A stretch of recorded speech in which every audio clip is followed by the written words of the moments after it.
So I'm here at the Bustamante show, and I've come across what has to be one of the greatest showstoppers at this show or almost any show. So, young man, what is your name? Mark Talgo. Mark, is that with a K at the end or a C? With a K. With a K. And what's the last name? Talgo. Would you have a run at spelling that? Talgo. And Mark, what's your last? What's the name of your business? Handle with care. Handle with care. So, Mark, what can you tell me about this stellar item that you have? Is this a bronze horse? Yes. Now, how was this cast?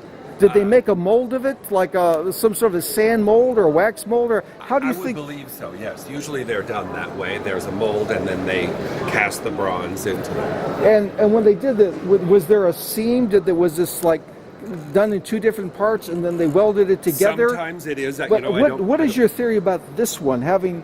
What would your guess be? And we're not holding you to it. Just what would your guess be as far as how this was made? Well, what I know about it was they're cast. I don't know if it was cast in parts and put it together, but there's always finishing involved and making it look the way in patina. I don't find any seam. I'm not going to put my hand on the belly though, because that's a little problematic. Right.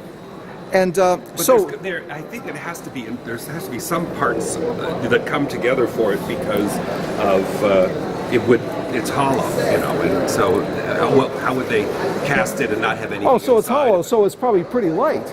Well, no, it's still very heavy. Well, how heavy would you say it is? Oh, I didn't lift it up. Took 3 people. Would you say it's 1,000 pounds? I would. Would you say it's more like 500 pounds? More Maybe, like 3. yes. Okay, somewhere between maybe 200 and 700 More pounds. than 2, yes. Okay. And so, in feeling its workmanship and everything, I sense this was made probably in the mid-50s, probably when Leave It to Beaver first went on the air. What would you say? This more Leave It to Beaver or more I Love Lucy period? What would you say? I think either. Either. It could go back.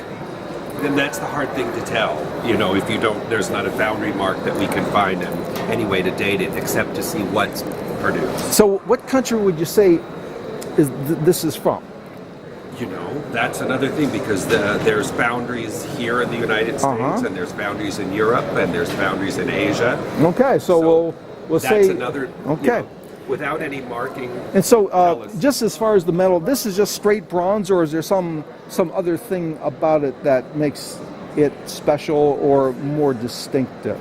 Well, I would just, it is bronze, that is alloy, or it's amalgam, so that it's created this way, it doesn't come out this way, they have to Did they make it in bronze and then this was painted, or this was just the color that it came?